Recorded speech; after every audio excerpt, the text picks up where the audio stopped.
Hi, everyone. Thank you guys for being here. Welcome to the Claremont premiere of Bicycle Revolution. Just to introduce myself quickly, my name is Lauren D'Souza. I'm a senior at CMC, and I'm one of the outreach coordinators for Bicycle Revolution. And we're really excited to have you guys here, watch this film, and have a great discussion afterwards. But first, we're going to be doing our raffle. So this is Jen from Sustainable Claremont, and she will be we'll be doing our drawing. Excuse me. She'll be our drawing woman, and so our first ticket is a Sustainable Claremont t-shirt. Okay, and this one doesn't have a name on it. So we read the number. Okay, the number is 3932620. Does that match anyone? And we'll keep it lined up here. Yeah, this will still be yours even if you don't come forward later. We'll put it next to here. Okay, our second ticket will be a beanie from Patagonia.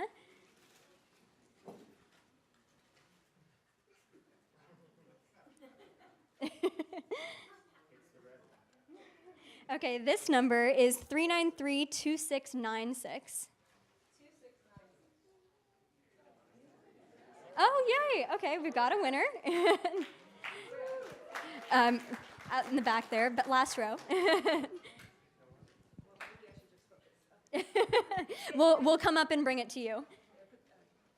Oh, yeah, there we go.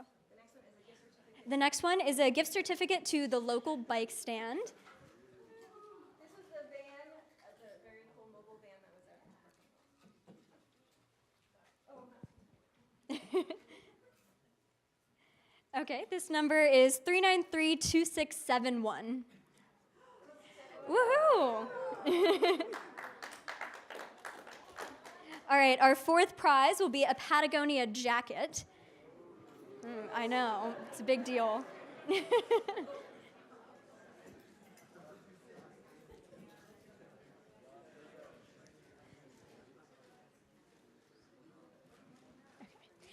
3932690. Oh, there we go. Yay.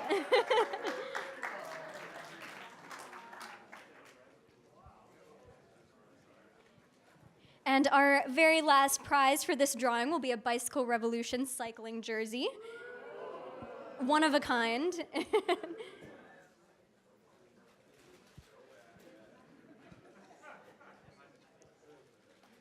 All right. 3932622. Yay! Yes, third to last row. All right, thank you guys so much for donating. Your money goes towards Sustainable Claremont, the Pomona Valley Bicycle Coalition, and a lot of other amazing causes. And so now we're really happy to introduce this film. Thank you, and thank you for coming this evening. I'm Freeman Allen, and this is another in our Sustainability Dialogue series. It's the first one in which we've shown a film, and certainly the first one where it's a Claremont premiere. And we have the director here this evening, Paul Steinberg, to introduce the film, and then afterwards we'll gather for a discussion on the film and transportation and all good things related to that. So, Paul, you want to take over?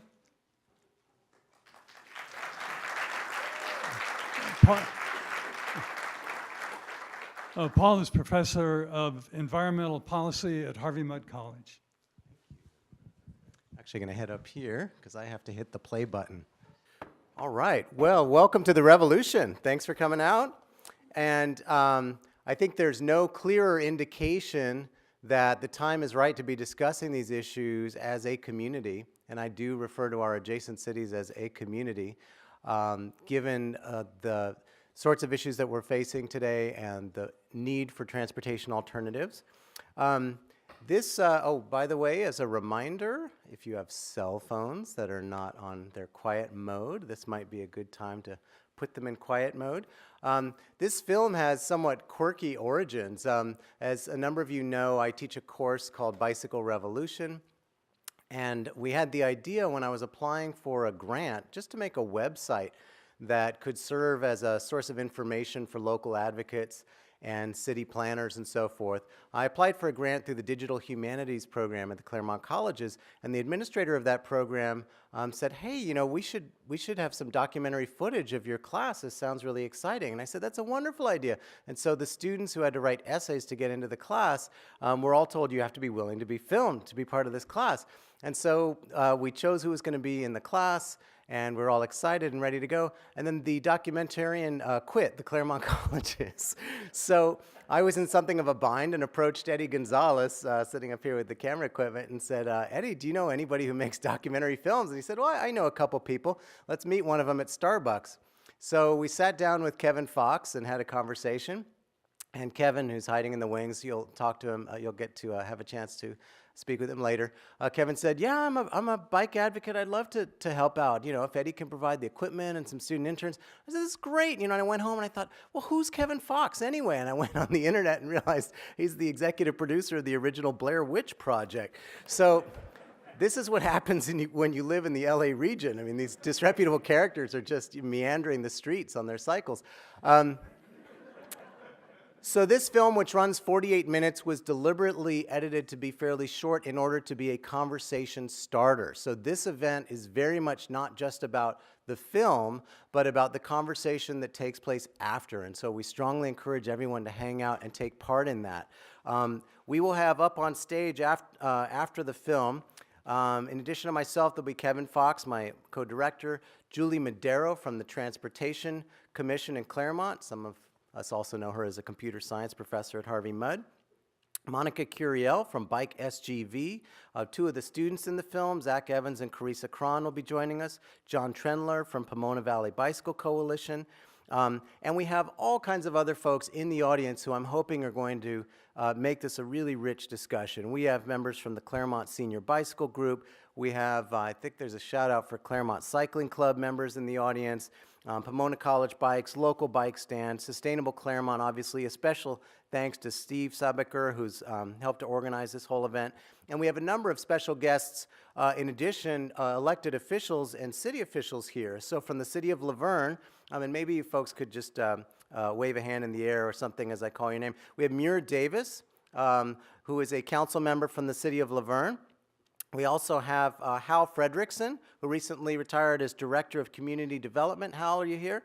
All right. And we have Tim Hepburn, also a council person from the city of Laverne. Sam Pedrosa, our own in Claremont on the city council. And we also have Brad Johnson, who is our new city planner in the city of Claremont. Also have Doug Strange hiding somewhere in the audience from Cycling Around Laverne and lots of other folks. So we're really looking forward to a rich conversation after the film. And with that, and with our light man at the ready, Welcome to Bicycle Revolution.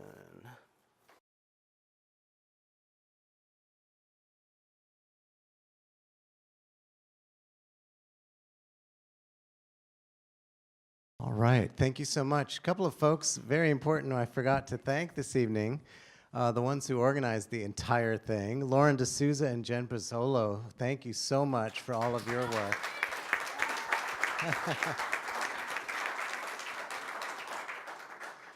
And this entire project was supported by financial contributions from various units of Harvey Mudd College, and we're very pleased to have in our midst the head of the Harvey Mudd Alumni Association, David Sonner, as well. So thank you for joining us, David.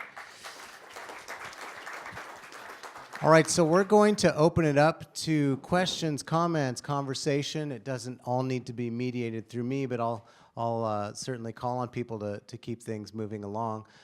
We've got up here, we should first do introductions just so you know who everyone is. So we're going to pass the mic along, and you all can introduce yourselves. I'm Zach Evans. I'm a senior chemistry major at Harvey Mudd College. I'm Carissa. I'm a senior chemistry major at Harvey Mudd College. I'm Paul Steinberg. I figured out how to get paid to ride a bicycle. I'm Julie Madero. I'm faculty in computer science at Harvey Mudd and also a member of the Claremont Traffic and Transportation Commission. I'm Monica Curiel. I'm the Active Transportation Data Coordinator for Bike SGV. It's a really long title. But likewise, figured out how to get paid to ride a bike, so that's the important part. I'm John Trendler. I'm from Pomona Valley Bicycle Coalition, and I need lessons on how to get paid to do that because it just costs me money. And I'm Kevin Fox, filmmaker, lives here in Claremont and loves riding my bike, and figured out a way to get paid to ride my bike and film them riding their bike.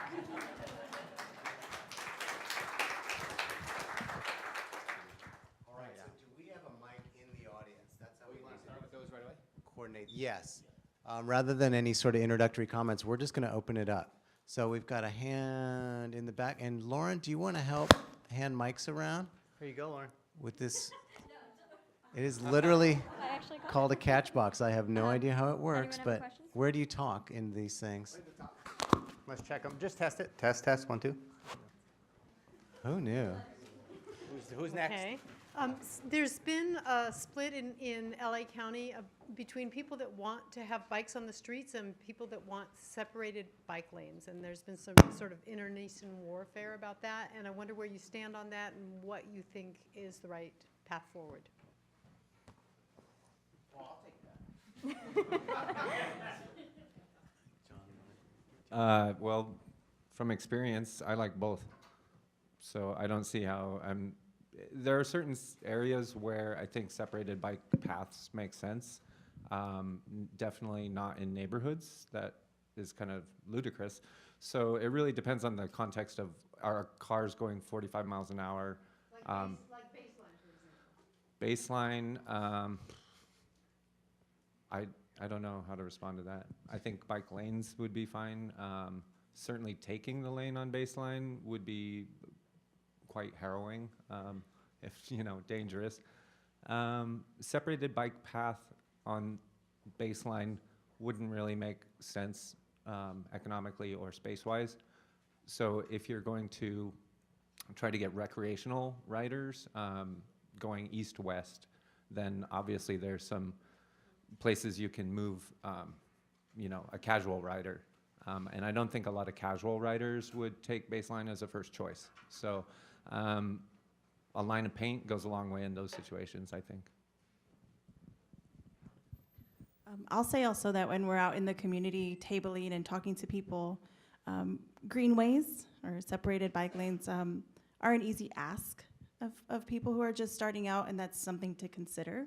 I ride both and enjoy both, and I think a lot of riders do, whether they're beginning or well, if they're beginner or they're more advanced, they're maybe doing both. But for new riders or for riders that don't feel comfortable, those separated bike paths are a real asset. And one of the groups that we have are Women on Wheels, and for women especially, during the daytime, not riding on the street is really important.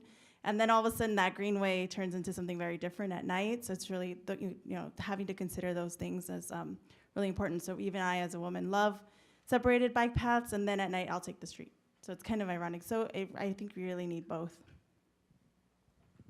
I'd say to me, one of the really important things is thinking about connectivity and making sure that people can get to the places that they want and that everybody can get to the places that they want. So I think a lot about all ages and abilities, that if we don't have a way to get from point A to point B that's safe for 8-year-olds and safe for 88-year-olds, then we don't really have a complete network of ways to get around. And if you have little isolated bits of protected trail, but in between you have to take the lane on baseline, then you don't really have a way to use it for utility for getting from point A to point B.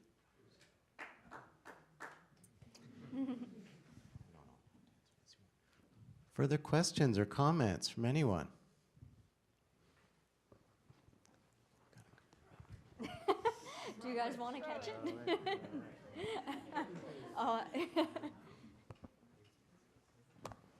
Hello, I live in Claremont, and about almost 5.5 months ago, I made a suggestion in writing to the city council, and I actually belong to the Claremont Bike Committee, and I tried my best to get Claremont to give citations for, which was a law back then. It wasn't like take the coating off your windows. You get fined for it. So that when you teach kids to make eye contact, which is supposedly one of the more important things, whether you're riding a bike or even walking, that the driver and the person can make eye contact. Well, the city council failed to do anything on it except send my letter. After I was at the city council meeting, I had it written, it was previously written up, and they gave it to him. They sent it to the police chief. His name was Paul Cooper. He writes me back a personal letter and basically says it's not the biggest problem. He didn't address it. He said speeding is. And this is the same guy that was putting machines around the town for years trying to get the speed limit raised. And finally, when he was questioned one time at a city council meeting, he says, well, I'm not going to have my officers write tickets and then they throw them out because we don't meet some kind of a survey code. And people said, so what? You inconvenienced the guy and maybe he learned his lesson. Can we clarify what's the infraction, just because I don't have the context? The infraction is you're not allowed to put a coating on your windows that obstructs the view. And I even know a person that's an administrator that even admitted he almost got run over by a guy in a big pickup truck that had the dark windows, and it was twilight, and the guy just made a left or right in front of him and almost ran him over. He admitted it's dangerous.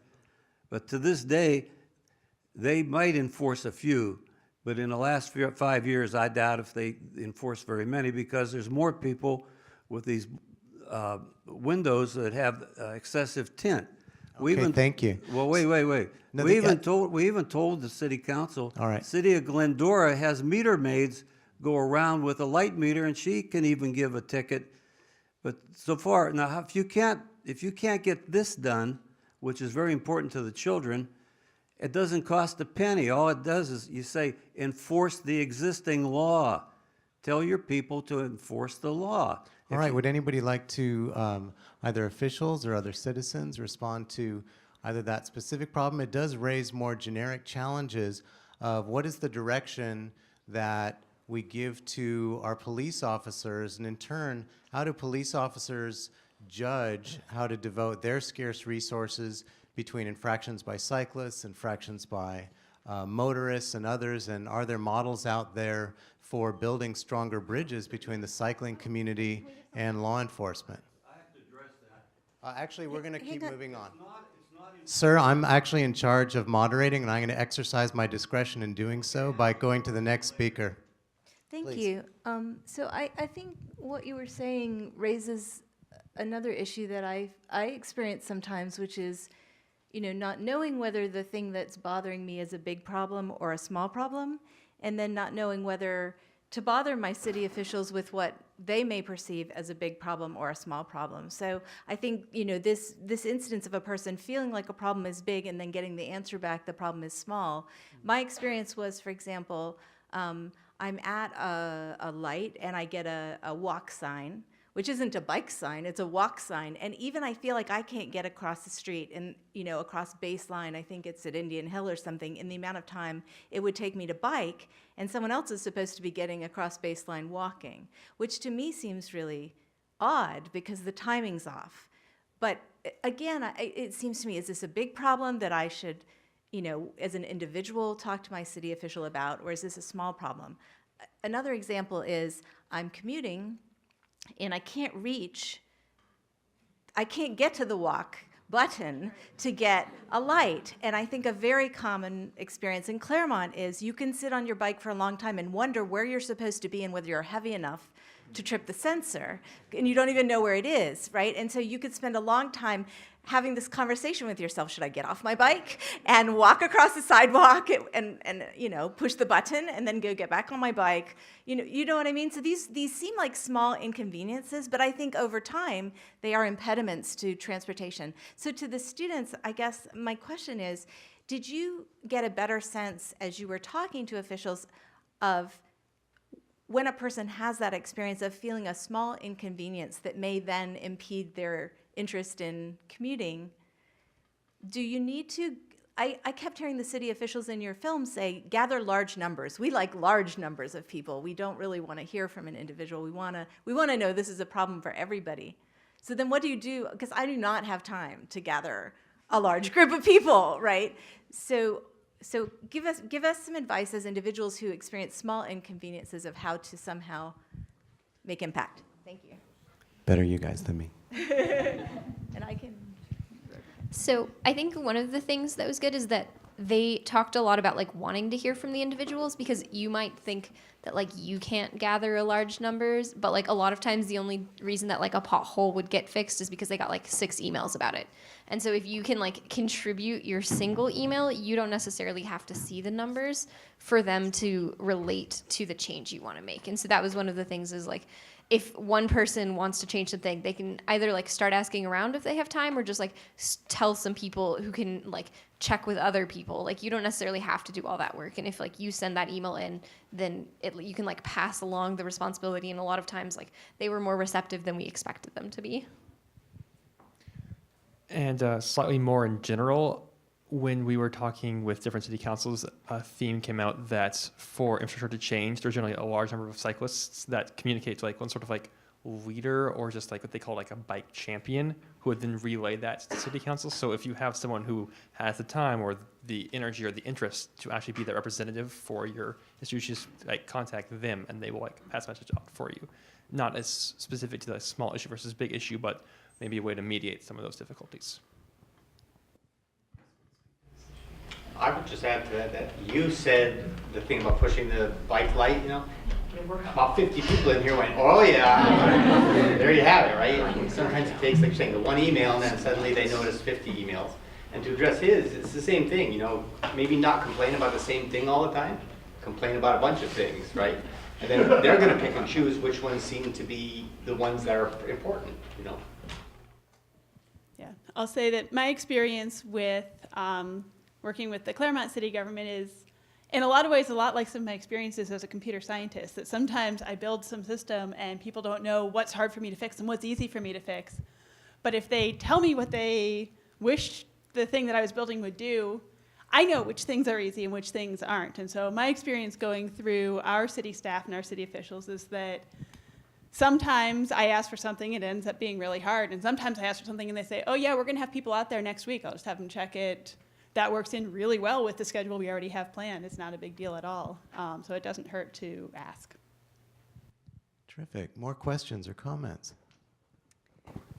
Excellent film tonight. I had a question in regards to when more and more cities are adopting complete streets, and if you're a cyclist, you know what those bike lanes are for, but people who don't ride bikes don't know what that new line means and what that really represents. And several of the people, Caden, for instance, said, I have the right for a road when I'm on a bike, just as much as an automobile. Has the Department of Motor Vehicles been included in any of the conversations? Because we all have to take a driver's test, and the information in there is all towards motorists, but the cyclist information needs to be in there too. Is there any consideration or conversation in regards to that as more and more cities add complete streets? I don't know if Tom Shelley is still here, who could speak to the new content of the driving tests. Yeah. My understanding is there's a new component, I haven't taken my driver's test in a while, and that there's a new component focusing on this. Monica, that's you. What are complete streets, Monica? I think it's just how it sounds. A street that is complete is one that serves all of the users, not just motorists, which we're so used to in our culture. Serving first the motorist, how do we get him through faster? But actually creating a street that is there for the pedestrian and the cyclist as well. So it's more complete.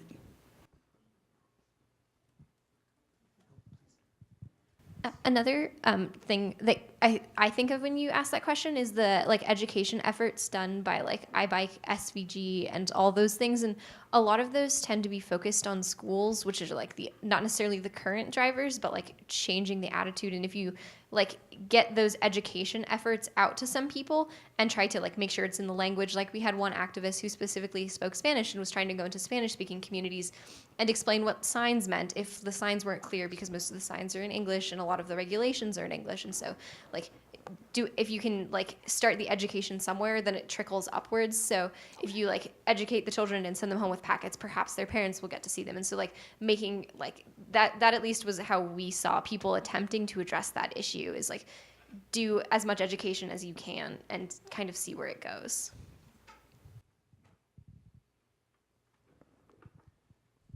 Got a couple of questions up front. I have the box, so. I just want to make a quick comment.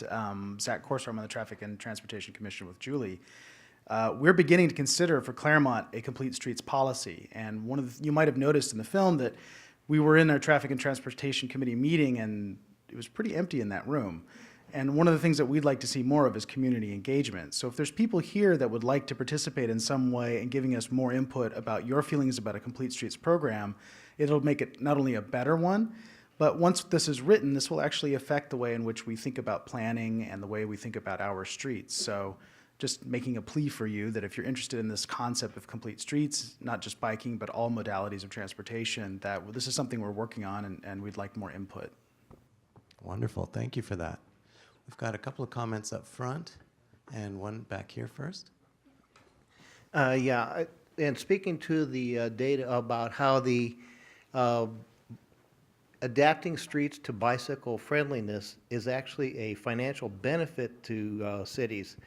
You know, I know slight amount of the data, I'm not intimate with it, but I've been surprised at how much reaction against that there is without knowledge. I mean, there is municipalities that say, oh no, that can't be right, and they don't want to hear anymore. So what is that conversation? How do we get that data in the public's view? How do we get that data out in the shine a light on it so everyone can see it and think, oh, maybe that does work? Is it with businesses, or is it with the city, or just a massive campaign on everyone? It's a great point. I think about the Strava data. So for those of you who jog or ride bicycles, Strava is just an app that allows you to keep track of what you and your friends are doing, so you can stalk one another and give thumbs up and so forth. But they actually have a data center that analyzes trips. So every time somebody turns on that little app, they can show you maps all across the United States of where people are riding. And there are hundreds of thousands of trips along Bonita from Claremont heading out towards San Dimas. And so it raises great questions for Claremont, for the city of Laverne. Are there ways to take advantage of all that traffic? Do we want them just passing by our downtowns, or is there something we can do as planners and as citizens to combine all that activity with people taking full advantage of local businesses? And certainly the infrastructure that we put down is going to have a lot to do with that. Just last night, John and I were on a ride. Were you in the front of that group? Yeah, about 15 of us almost got taken out by a car last night going along Bonita. They decided, well, it was a U-turn in front of the group? They stopped in the lane and the passenger got out. Yeah, just in front of everybody, right. So areas that are made safe for cycling, and Laverne, unfortunately, has a much higher crash rate than surrounding cities. Anything that cities can do to make these welcoming places for pedestrians, for cars, for bicycles, for people of all ages, I think that's bound to be good for business. And we do need to marshal the data, because it's not everyone is going to be convinced by the same argument. Some people care about climate change. Some people care about, can my kid ride to school? Others are going to care about a livable city where it's a pleasant place to walk. Others are going to care about economic vitality. And so we really have to marshal data and insight on all of these fronts. I also just want to mention, in terms of the business, two things that Bike SUV has done. One, when we put on 66 Golden Streets, I don't know if anyone got to go to that. Yes. One of my colleagues did visit all the businesses pre and post. And they asked what was business like on this day. We got mixed reviews. Some businesses did better. Some did no business that day. So, it goes back and forth. And then just another thing that you might want to follow or look out for is that we are working on 2 bike-friendly business district projects, one in South Pasadena and one in Glendora. So Glendora is a little closer to us. And so we're trying that initiative of posting little static clings in the windows and having them meet certain criteria that makes their business bike-friendly, and see if that does increase their business and make the surrounding area more bike-friendly. So two things to look out for. So one thing that occurs to me from what I know of that data about the economic impact of having bike infrastructure is that what tends to happen is that people who are on bikes buy less in a single stop, but they stop more often. So you have more frequent, smaller shopping trips. And I think that because a lot of us don't, when we're riding to the grocery store or stopping at the bookstore on our way home from work, don't look like cyclists. We look like people, because we're people that happen to be on bikes. I biked here. I'm not wearing any special bike clothes. If I stopped at a cafe, I don't look like I biked in. I just look like I walked in the door like anybody else. But there's not necessarily then an awareness, even of the people inside of the business, of how people got there. One thing that I know existed when I lived in Seattle before I moved down here, and I know was partway down the coast, I can't remember now where it originated, was a program called Bicycle Benefits. So it was a sticker you could have on your helmet, and then you bring it in, and different businesses would agree to be part of it, and you show your sticker, you get some sort of a little discount or something. But I think that one thing that did was raise the visibility of just, hey, I biked here, and that person biked here, and that person biked here, and that person biked here. Actually, a lot of the people that are already coming into your business may be biking here, and you just don't know how we got to where we ended up.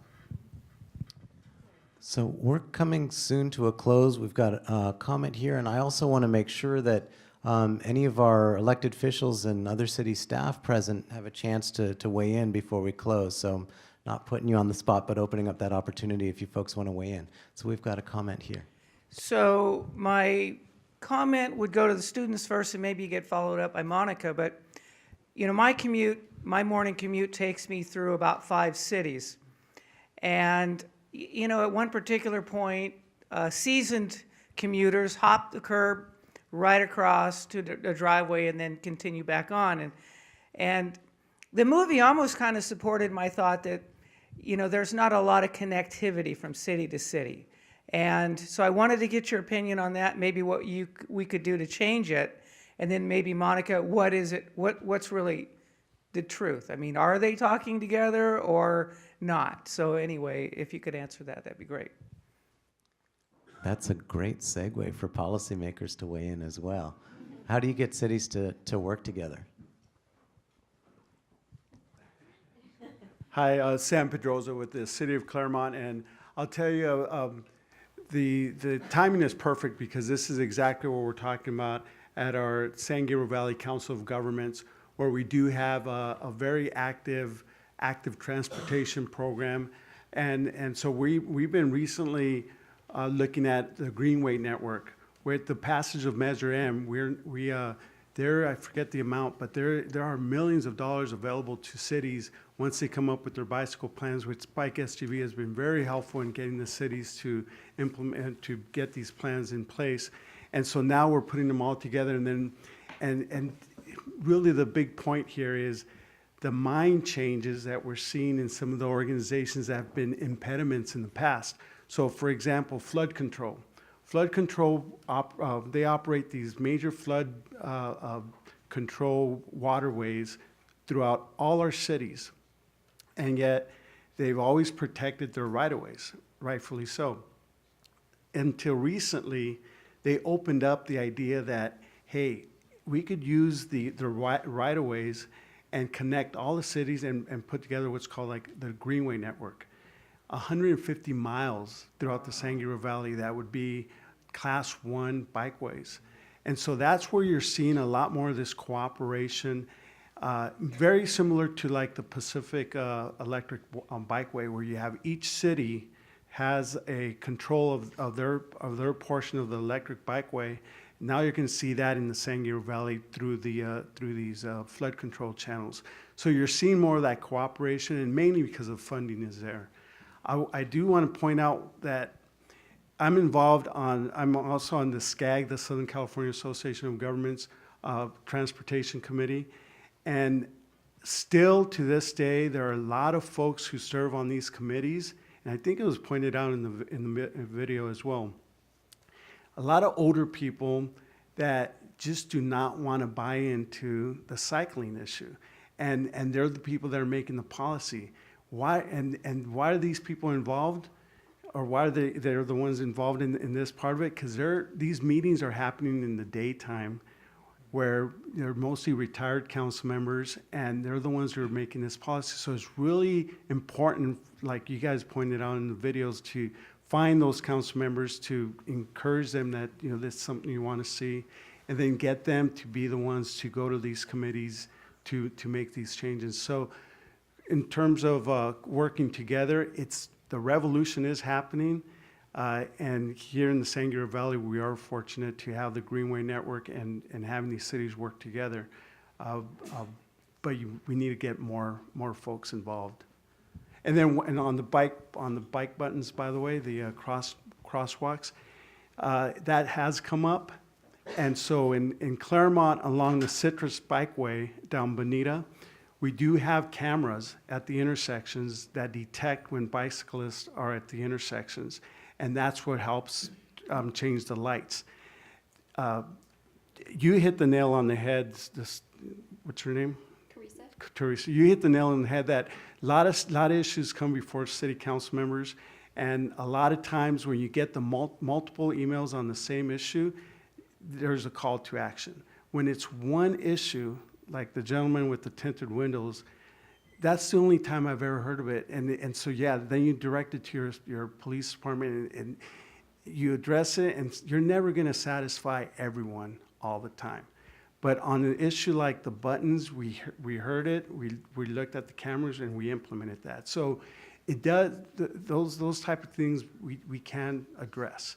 But it makes it helpful when a lot of people do address it at multiple times. Any other responses from city officials on this question of promoting regional cooperation, or more broadly, your thoughts? Tim Hepburn with City of Laverne. And to go along with what Sam said, the San Gabriel Valley Council of Governments, I'm a member also of that. There are millions of dollars out there now, and it is absolutely a focus. Almost every single community, I know Garcetti is a big focus on the green streets. Also, the Gold Line is probably one of the biggest proponents of this following through to the, for the whole Gold Line corridor. And it's really funny to see the video, because we did take with Doug Strange of Laverne, and we took that path. I jog, I don't bike usually, and I was aghast. Those paths went to nowhere.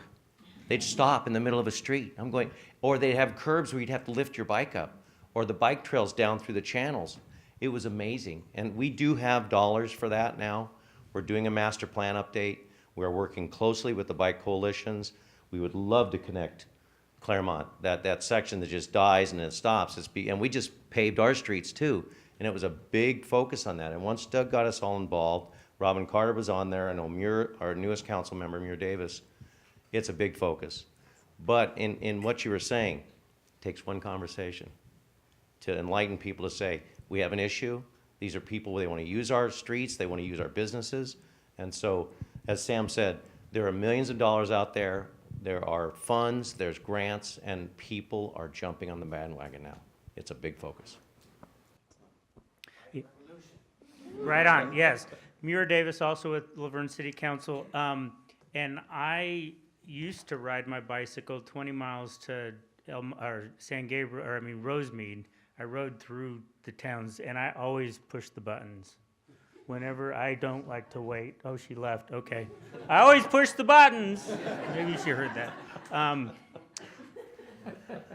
But likewise, I grew up in Laverne, California, and when we used to travel to Arizona occasionally, and this will make sense in a minute. And we'd be driving along Interstate 10, and I'd ask my dad, what town are we in? And he'd say, we're not in a town. I said, what do you mean we're not in a town? Because growing up in Southern California, everything was connected. However, with bicycle lanes, they're absolutely not connected. If bicycles were only allowed in bicycle lanes, there would be no bicycles going anywhere, anytime, ever. And so one of the things, one of the things I want everybody to think about, because actually Robin Carter, who wanted to be here tonight, couldn't because she had a conflict, and so she wanted me to let you all know that she's here in spirit, and she asked me to bring the message from here back to her. Two things. Paint on the street is important, but paint on the street is easy. The things that we need to be focusing on are the technology that notice when bicycles come to make it easy, because as a bicyclist, I didn't like to stop. Momentum was very important to me. When I had 21 miles to ride in under an hour, I did not want to even have to push a button. I did, and that's why I always push the button. But at the same point in time, I wanted to carry my momentum as much as I could, and even more important than that, I wanted to find somebody else riding that path so that I could share the load. The keys that I want also us to focus on are we do have different levels of riders. Most people in this room I know can ride, take a lane, and move along and be just fine, whether it's Bonita or otherwise. But my mom and my daughter, my mom's 87 and she still rides, but she doesn't get on Bonita Avenue anymore. For any of you Bonita riders that used to see an old woman pushing a tricycle that's red. Sir. That's my mom, I know, thank you. That's my mom. I was actually more afraid of her riding on White Avenue than Bonita, but that's another story. And my 11-year-old daughter, so we have spent a lot of traffic focus on narrowing the pathways and making bigger arteries for cars to travel faster through tiny areas. I think for bicyclists, we need to promote diffusion, not concentration. So we need to find ways to get bicyclists to want to go to 3rd through Laverne and be able to go not quite as fast as Bonita, but almost as smoothly without having to stop at each of the stop signs. That's the reason I don't ride 3rd, because I don't want to have to stop every block.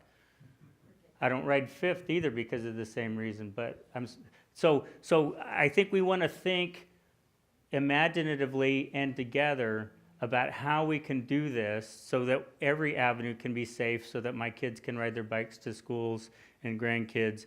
And the other piece that I really took out of this video that was important that I'm going to start promoting is that the solutions don't happen overnight. So I get your anger about the tinted windows, but don't think that conversation's lost. I mean, I as a kid, a friend of mine was knocked unconscious for 6 months. He's teaching at Cal Poly Pomona, but he lost consciousness in a lot of his life because somebody turned right in front of him on 3rd Street when he was half a block away from home. The key message, though, is that it's like a drip and creating a canyon. It takes a while. Businesses and stock markets have all made us think everything has to happen in 90 days or less, and that's a fallacy. These conversations are important, keep them going, and the solutions come, but they do come slowly. So be patient. All right, thank you. To keep this conversation going, be sure to sign up either on the computer or on the pages that are out there. Thank you to Sustainable Claremont for hosting this event and to all of you for showing up.